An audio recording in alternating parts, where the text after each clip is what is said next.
प्यारे दोस्तों नमस्कार।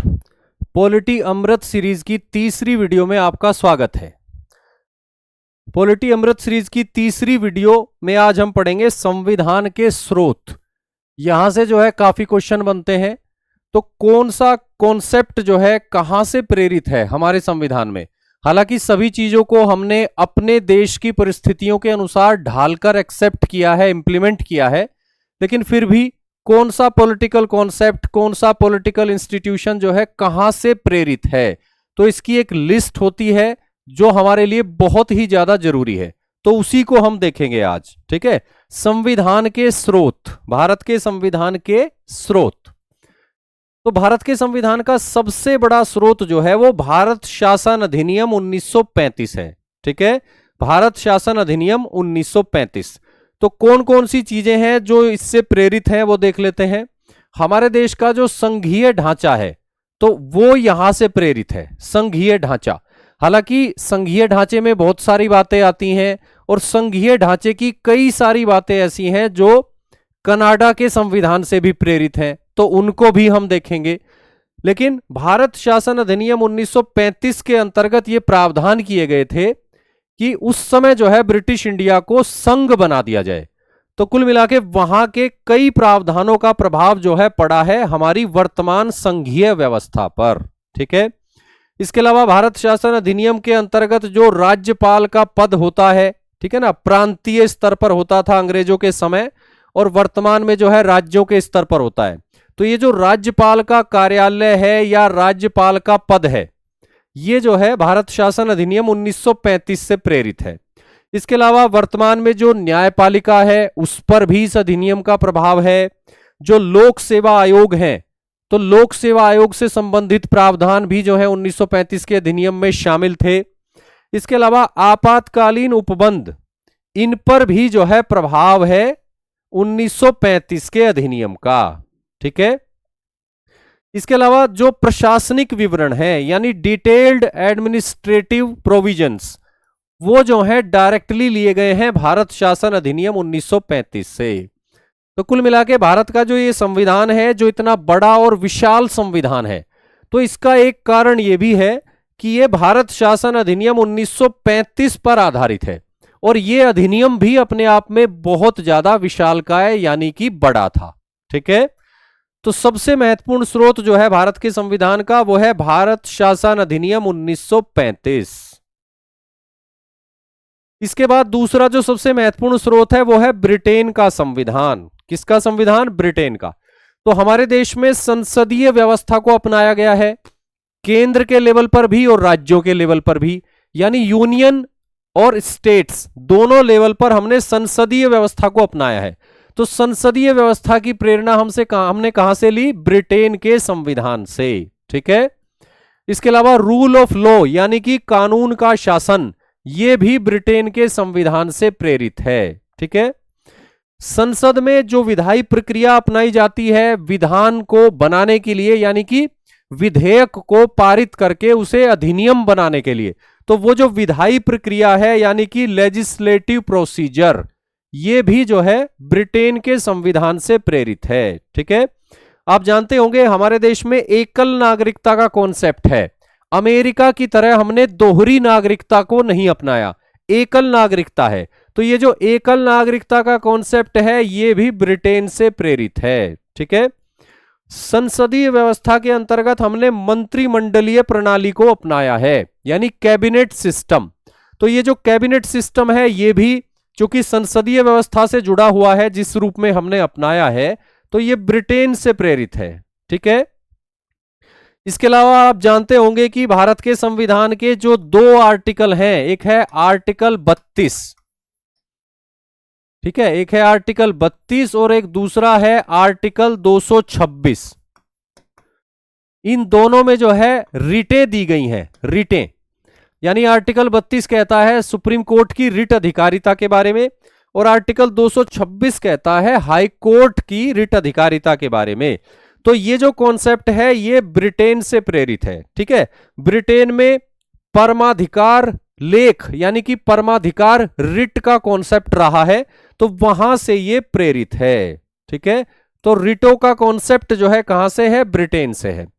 इसके अलावा संसदीय व्यवस्था में जो संसदीय विशेषाधिकार हैं, यानी सदन के अधिकार और सदन के सदस्यों यानी सांसदों के विशेषाधिकार, तो ये जो विशेषाधिकारों वाला कॉन्सेप्ट है यानी प्रिविलेजेस का, ये भी ब्रिटेन से प्रेरित है। ठीक है। इसके अलावा हमने अपनाया है द्विसदनात्मक व्यवस्था को।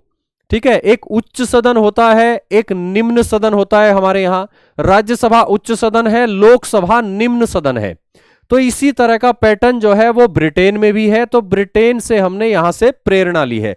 ब्रिटेन में जो उच्च सदन है उसको कहते हैं हाउस ऑफ लॉर्ड्स, और जो निम्न सदन है उसको कहते हैं हाउस ऑफ कॉमन्स। तो कुल मिला के ये जो द्विसदनात्मक व्यवस्था है ये जो है ब्रिटेन से प्रेरित है। ठीक है। चलिए, संविधान का अगला महत्वपूर्ण स्रोत है संयुक्त राज्य अमेरिका का संविधान। ठीक है, मौलिक अधिकारों का जो कॉन्सेप्ट है वो अमेरिका के संविधान से प्रेरित है। ठीक है, मौलिक अधिकारों का कॉन्सेप्ट। इसके अलावा न्यायपालिका से संबंधित कई सारे कॉन्सेप्ट जो हैं ऐसे हैं जो अमेरिका से प्रेरित हैं, जैसे कि न्यायपालिका की स्वतंत्रता। अमेरिका जो है वो एक संघ है यानी फेडरेशन, और संघीय व्यवस्था में न्यायपालिका जो है वो स्वतंत्र हुआ करती है ताकि कोई सरकार किसी दूसरी सरकार के अधिकार क्षेत्र में हस्तक्षेप न कर पाए। ठीक है, तो न्यायपालिका की स्वतंत्रता का जो कॉन्सेप्ट है वो हमने लिया है किससे? अमेरिका से। ठीक है, न्यायिक पुनरावलोकन का सिद्धांत यानी कि न्यायिक समीक्षा यानी जुडिशियल रिव्यू का कॉन्सेप्ट भी अमेरिका से प्रेरित है। इस कॉन्सेप्ट के अंतर्गत जो है न्यायपालिका सुनिश्चित करती है कि सरकार के जो बाकी दो अंग हैं यानी कि कार्यपालिका और विधायिका, वो दोनों अपने कार्य जो है इस तरह से करें कि संविधान का उल्लंघन ना हो। ठीक है, तो कुल मिला के सरकार के सभी अंग संविधान के अंतर्गत कार्य करें, संविधान का उल्लंघन करने वाली कोई गतिविधि ना करें। तो यह सुनिश्चित करने के लिए न्यायपालिका को न्यायिक पुनरावलोकन या न्यायिक समीक्षा की अधिकारिता दी गई है, और यह अमेरिका के संविधान से प्रेरित है। ठीक है, इसके अलावा उपराष्ट्रपति का पद। ठीक है, अमेरिका में क्या होता है? उपराष्ट्रपति जो है वहां की विधायिका के उच्च सदन के अध्यक्ष होते हैं। ठीक है, यानी अमेरिका का उपराष्ट्रपति जो है यूएस कांग्रेस का जो उच्च सदन है यानी सीनेट, उसका अध्यक्ष होता है। तो लगभग उसी तरह हमारे देश में हमारा जो उपराष्ट्रपति है वो हमारी विधायिका यानी संसद के उच्च सदन यानी कि राज्यसभा का अध्यक्ष होता है। तो ये जो उपराष्ट्रपति का पद है ये अमेरिका से प्रेरित है। ठीक है, इसके अलावा उच्चतम न्यायालय और उच्च न्यायालयों के न्यायाधीशों को हटाने की जो प्रक्रिया है, ठीक है, जो काफी कठिन और जटिल प्रक्रिया है, तो ये जटिल प्रक्रिया इसलिए अपनाई गई ताकि न्यायपालिका की स्वतंत्रता जो है वो सुनिश्चित हो सके। तो ये जो पद से हटाने की प्रक्रिया है ये भी अमेरिका के संविधान से प्रेरित है। ठीक है, इसके अलावा राष्ट्रपति को महाभियोग के द्वारा हटाया जा सकता है। तो महाभियोग का कॉन्सेप्ट जो है ये अमेरिका से लिया गया है, ये ध्यान रखिएगा। राष्ट्रपति को हटाने की प्रक्रिया यानी कि महाभियोग जो है ये अमेरिका से प्रेरित है। क्लियर?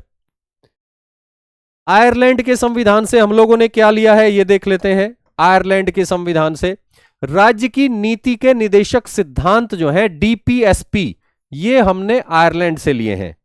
क्या लिया है हमने? DPSP, directive principles of state policy का जो कॉन्सेप्ट है ये हमने लिया है आयरलैंड से। ठीक है, इसके अलावा हमारे राष्ट्रपति की जो निर्वाचन पद्धति है, ठीक है ना, अप्रत्यक्ष निर्वाचन होता है राष्ट्रपति का, एकल संक्रमणीय मत प्रणाली यूज होती है, आनुपातिक प्रतिनिधित्व प्रणाली यूज होती है और गुप्त मतदान होता है। तो राष्ट्रपति की ये जो निर्वाचन प्रणाली है जिसमें सांसद भाग लेते हैं, निर्वाचित सांसद और निर्वाचित विधायक इसमें भाग लेते हैं। तो ये जो राष्ट्रपति की निर्वाचन प्रणाली है ये कहां से प्रेरित है? ये प्रेरित है आयरलैंड से। ठीक है, ये आयरलैंड से प्रेरित है। इसके अलावा राज्यसभा में सदस्यों का नामांकन, भारत के राष्ट्रपति जो हैं उनको ये अधिकारिता है संविधान के अंतर्गत कि वो 12 सदस्यों का नामांकन कर सकते हैं राज्यसभा में। तो आयरलैंड के संविधान से ही ये कॉन्सेप्ट लिया गया है जिसके अंतर्गत राष्ट्रपति राज्यसभा में 12 सदस्यों का नामांकन करते हैं। तो आयरलैंड के संविधान से भी कई सारी चीजें हमने ली हैं। ठीक है, कनाडा का संविधान भी एक महत्वपूर्ण स्रोत है। ठीक है, सशक्त केंद्र के साथ संघीय व्यवस्था, हमने संघीय व्यवस्था को अपनाया है, लेकिन हमने संघ को यानी कि यूनियन को, या कह सकते हैं सेंटर यानी केंद्र को काफी शक्तिशाली बनाया है।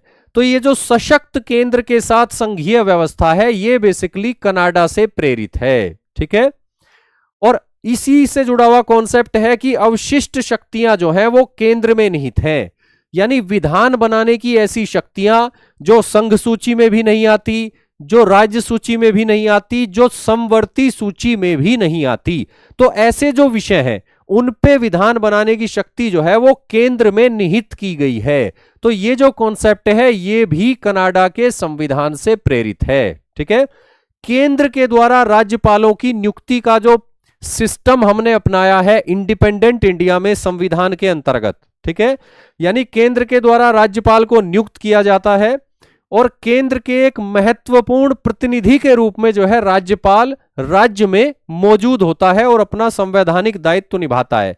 तो ये जो कॉन्सेप्ट है केंद्र के द्वारा राज्य के राज्यपालों की नियुक्ति, ये लिया गया है कनाडा से। ठीक है, इसके अलावा उच्चतम न्यायालय का परामर्शी न्याय निर्णयन। ठीक है, अगर राष्ट्रपति को किसी मुद्दे पर सलाह चाहिए तो राष्ट्रपति को भारत के संविधान के अंतर्गत ये अधिकारिता है आर्टिकल 143 के अंतर्गत कि वो जो है सुप्रीम कोर्ट से सलाह मांग सकता है, और सुप्रीम कोर्ट की सलाह जो है मानने के लिए राष्ट्रपति बाध्य भी नहीं होता। ठीक है, तो उच्चतम न्यायालय की जो सलाहकारी अधिकारिता है, परामर्शी अधिकारिता, ये जो है किसके संविधान से ली गई है? कनाडा के संविधान से इसको लिया गया है। ठीक है, क्लियर, वेरी गुड। ऑस्ट्रेलिया के संविधान से क्या लिया है? समवर्ती सूची। ऑस्ट्रेलिया के संविधान से हम लोगों ने क्या लिया? समवर्ती सूची, यानी कि विधायी विषयों की ऐसी सूची जिस पर केंद्र सरकार यानी कि केंद्र सरकार संसद के माध्यम से विधान बना सकती है और राज्य सरकार जो है राज्य विधानमंडल के माध्यम से विधान बना सकती है। ठीक है, और समवर्ती सूची की चर्चा कहां पे है? भारत के संविधान की 7वीं अनुसूची में समवर्ती सूची दी गई है और आर्टिकल 246 में इसकी चर्चा है। ठीक है, तो समवर्ती सूची से संबंधित आर्टिकल कौन सा है? आर्टिकल 246। और सूची में कौन से विषय हैं इसकी पूरी डिटेल जो है वो कहां पर है? 7वीं अनुसूची में। तो समवर्ती सूची का जो कॉन्सेप्ट है वो हमने लिया है ऑस्ट्रेलिया के संविधान से। इसके अलावा भारत में व्यापार, वाणिज्य और समागम की जो स्वतंत्रता है, ठीक है, भारत में व्यापार, वाणिज्य और समागम की जो स्वतंत्रता है, ये कॉन्सेप्ट भी ऑस्ट्रेलिया से लिया गया है। ठीक है, इसके अलावा संसद के दोनों सदनों की संयुक्त बैठक, ठीक है, भारत के संविधान के आर्टिकल 108 के अंतर्गत संसद के दोनों सदनों की संयुक्त बैठक जो है वो बुला सकते हैं राष्ट्रपति किसी विधेयक पर अगर दोनों सदनों के बीच में डेडलॉक हो गया हो तो उस डेडलॉक को रिजोल्व करने के लिए। ठीक है, और सदनों की संयुक्त बैठक जब होती है तो उसकी अध्यक्षता कौन करता है? स्पीकर। ठीक है, लोकसभा का स्पीकर। तो कुल मिला के संसद के दोनों सदनों की संयुक्त बैठक का ये जो प्रावधान है ये किससे प्रेरित है? ये ऑस्ट्रेलिया के संविधान से प्रेरित है। ठीक है, वेरी गुड। जर्मनी का वाइमर संविधान। वाइमर संविधान वो संविधान था जिसको नष्ट करके जो है हिटलर पावर में आया था। ठीक है, तो ये जो है मतलब अभी वहां पे वाइमर संविधान लागू नहीं है, ये नाजी जर्मनी यानी नाजियों के सत्ता में आने से पहले जो है वहां पे इंप्लीमेंट होता था। तो जर्मनी का जो वाइमर संविधान था उस समय का, वो मौलिक अधिकारों के निलंबन से संबंधित आपातकालीन प्रावधान जो है हमें उपलब्ध कराता है। ठीक है, जर्मनी का वाइमर संविधान क्या करता है? मौलिक अधिकारों के निलंबन से संबंधित आपातकालीन प्रावधान, और इससे संबंधित आर्टिकल जो है कौन से हैं?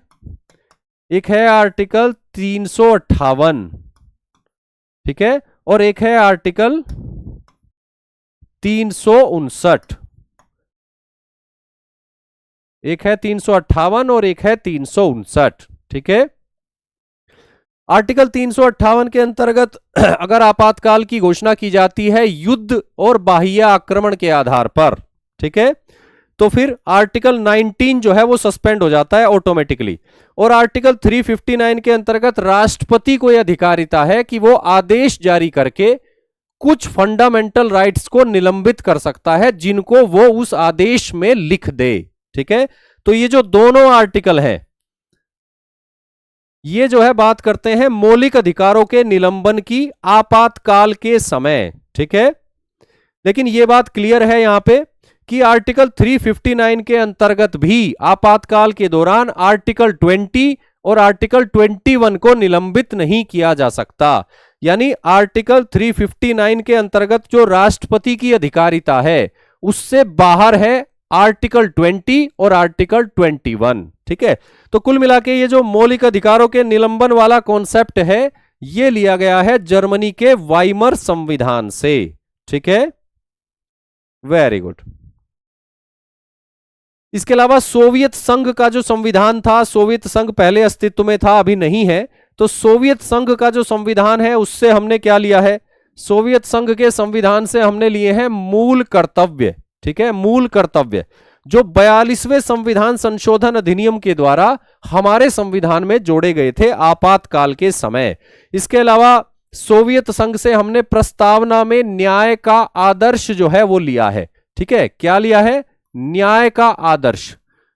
तो न्याय जो है सामाजिक, आर्थिक और राजनीतिक, ठीक है। तो 3 तरह के न्याय का जो आदर्श हमने प्रस्तावना में शामिल किया है वो सोवियत संघ के संविधान से लिया गया है। और ये जो है 1917 की साम्यवादी क्रांति से प्रेरित है। 1917 में रूस में साम्यवादी क्रांति हुई थी व्लादिमीर लेनिन के नेतृत्व में, जिसको हम बोल्शेविक क्रांति भी कहते हैं। तो ये जो न्याय का आदर्श है ये उस क्रांति से प्रेरित है। फ्रांस के संविधान से हमने क्या लिया, फ्रांस के संविधान से हमने ली है गणतंत्रात्मक व्यवस्था, गणतंत्रात्मक व्यवस्था, ठीक है, कि हमारा जो हेड ऑफ स्टेट होता है यानी कि राष्ट्रपति वो निर्वाचित होता है, ठीक है, और वो एक निश्चित समय तक ही अपने पद पर रहता है। तो जो गणतंत्रात्मक व्यवस्था हमने अपनाई है वो फ्रांस से अपनाई है। और इसके अलावा प्रस्तावना में जो हमने स्वतंत्रता, समानता और बंधुत्व के आदर्श की बात की है वो फ्रांस के संविधान से प्रेरित है और फ्रांस की क्रांति के आदर्शों पर निर्भर है या आधारित है, ठीक है। तो कुल मिला के प्रस्तावना में जो हमने स्वतंत्रता, समानता और बंधुत्व का आदर्श जो है अपनाया है, स्वतंत्रता, समानता, बंधुत्व का आदर्श, तो ये जो है फ्रांस के संविधान से लिया गया है। और फ्रांस का संविधान जो है वो फ्रांस की क्रांति के आदर्शों से प्रेरित है। और फ्रांस की क्रांति कब हुई थी, 1789 में उसकी शुरुआत हुई थी, 1789, ठीक है। Very good. दक्षिण अफ्रीका के संविधान से क्या लिया है हमने, संविधान में संशोधन की प्रक्रिया, ठीक है। संविधान के संशोधन की प्रक्रिया जो है किस आर्टिकल में है, 368 में, आर्टिकल 368 में है संविधान में संशोधन की प्रक्रिया। तो ये हमने कहां से ली है, ये हमने ली है दक्षिण अफ्रीका के संविधान से। और इसके अलावा राज्यसभा के सदस्यों के निर्वाचन की जो प्रणाली है, ठीक है, राज्यसभा के सदस्यों के निर्वाचन की प्रणाली ये हमने ली है दक्षिण अफ्रीका से, ठीक है, ध्यान रहेगा। Very good. अब जो है 2 कॉन्सेप्ट और हैं, इनको देख लेते हैं। एक है विधि द्वारा स्थापित प्रक्रिया और दूसरा है विधि की सम्यक प्रक्रिया, ठीक है। हमारे संविधान के आर्टिकल 21 में लिखा हुआ है, यानी भारत के संविधान का जो भाग 3 है मौलिक अधिकारों वाला, उसमें विधि द्वारा स्थापित प्रक्रिया की चर्चा है किसमें, आर्टिकल 21 में। यानी आर्टिकल 21 में जिन शब्दों का प्रयोग हुआ है वो शब्द क्या है, वो शब्द है विधि द्वारा स्थापित प्रक्रिया। यानी किसी व्यक्ति को उसके जीवन और उसकी दैहिक स्वतंत्रता से वंचित किया जा सकता है केवल विधि द्वारा स्थापित प्रक्रिया से। यह बात लिखी हुई है आर्टिकल 21 में। तो ये जो विधि द्वारा स्थापित प्रक्रिया का कॉन्सेप्ट है ये हमने किससे लिया है, ये हमने लिया है जापान से, ठीक है, जापान से। क्लियर। लेकिन हमारे देश की जो सुप्रीम कोर्ट है उसने आर्टिकल 21 की व्याख्या करते हुए यह बात कही है कि इस आर्टिकल में जो है विधि की सम्यक प्रक्रिया शामिल है। ठीक है, यानी कि ड्यू प्रोसेस ऑफ लॉ जो है वो शामिल है। ठीक है, तो कुल मिला के हालांकि आर्टिकल 21 में जो शब्द लिखे हुए हैं वर्तमान में वो है विधि द्वारा स्थापित प्रक्रिया, जो कॉन्सेप्ट जो है लिया गया है जापान से। ठीक है, लेकिन न्यायपालिका ने जो है आर्टिकल 21 को इस तरह से व्याख्यायित किया है कि अब जो है आर्टिकल 21 का मतलब है कि किसी व्यक्ति को उसके जीवन और दैहिक स्वतंत्रता से वंचित किया जा सकता है केवल विधि की सम्यक प्रक्रिया से, ड्यू प्रोसेस ऑफ लॉ से। तो ये जो ड्यू प्रोसेस ऑफ लॉ का कॉन्सेप्ट है ये कहां से बोरो किया गया है? अमेरिका से। अमेरिका से। क्लियर है?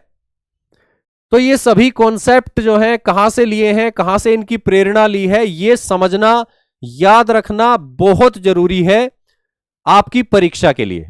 ठीक है, तो आज की इस क्लास में, वीडियो में बस इतना ही।